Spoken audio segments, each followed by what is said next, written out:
Ben, a 3-0 defeat yesterday. Just firstly, give me your overall assessment of what you saw from your team yesterday. Yeah, look, it was a good performance, to be honest. It feels weird to say that after a 3-0 loss. We knew that we don't perform best on grass pitches, to be honest. It's been a reoccurring theme really across the whole season. You know, majority of our points have come from home when we've been on the 3G surface. So we knew, I knew straight away that it was going to be a difficult game. It was going to be a very physical game. And it probably wasn't going to be the most prettiest of games, and it wasn't. I thought in the first half, fairly even. I thought we probably had maybe a couple of better chances.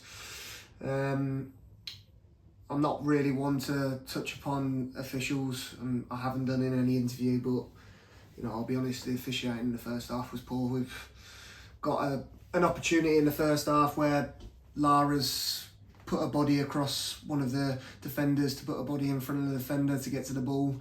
You know, she's in front of the defender, she's about to gain control of the ball, and the Port Vale defender comes in and wipes her out, and the ball goes across straight to her where she's in a 1-versus-1 versus the goalkeeper, and the referee seen it as being a foul from us and giving Port Vale the free kick. And you know, it wasn't a guaranteed goal, it was a 1-versus-1, but you know, if we go away and we score that, it completely changes the momentum of the game. It changes the outlook on the game. We go into the break a goal up, and because the game was so even, you felt whoever was going to get the first goal was probably then gonna take the match by storm, and they did that. So you know, it was frustrating because we put in a really solid first half performance. It didn't help that Jess Wallace had to come off half an hour in. You know, 2 out of the 3 of the back line weren't natural centre halves, and you know, Beth and Nick I thought did really well, to be fair, when they came on. Certainly from an in possession point of view, they were both exceptional. But you know, it's not their regular position, and we know how good Jess Wallace is. You know, Anna wasn't fit either, and I feel like a game in that, when it was such a scrappy game, a lot of it was just kind of hitting the first contact forward and in the air, looking to attack the space in behind. When you've got someone like Anna in the squad who dominates so well aerially, and plays in the centre of the defence, we did miss her, but I thought you know, again, it's tough when it's a 3-0, but I thought a draw would have been a fair result, to be honest. But the first goal went in, and the 3 goals that we did concede weren't great, to be honest.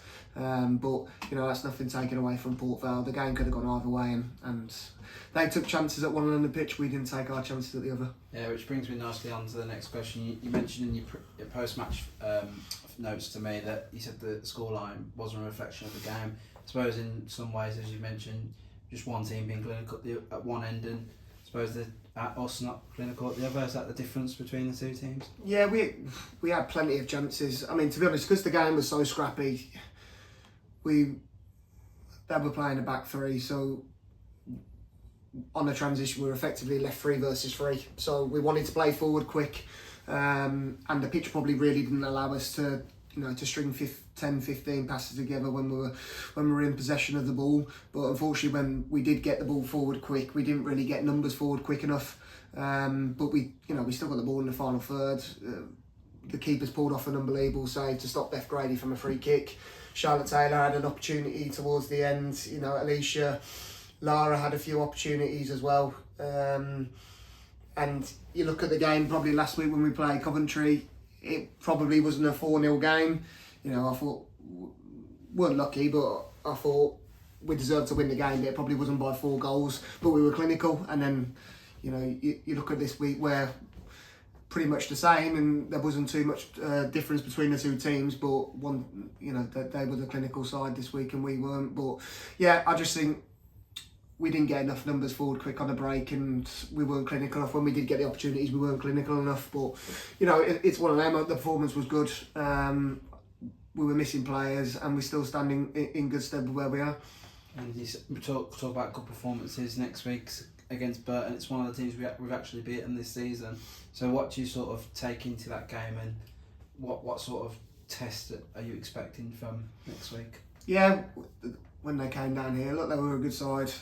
I know that they had a 10-goal thriller against Camden on Sunday. So we'll look at ways to exploit. You know, we obviously scored a few past them. Camden obviously scored a few past them, so we know probably defensively and with our attacking threat is that we can score goals. But they've obviously scored 5 against Camden. They did score a couple against us. They were obviously strong going forward as well. It is away from home. It is on a 3G surface, which obviously suits us a lot better. It is a really small pitch. I've been down there a few times, and the pitch is really, really tight. So, yeah, we'll plan accordingly for that. But it'll be a case of trying to nullify their threats going forward, and then can obviously we try and exploit them when we get forward. We've got more than enough quality going forward to break down teams. It just needs to be a little bit more consistent each week. Like I said, obviously very clinical against Coventry, and then not so clinical yesterday. So it just needs to be a little bit more consistent.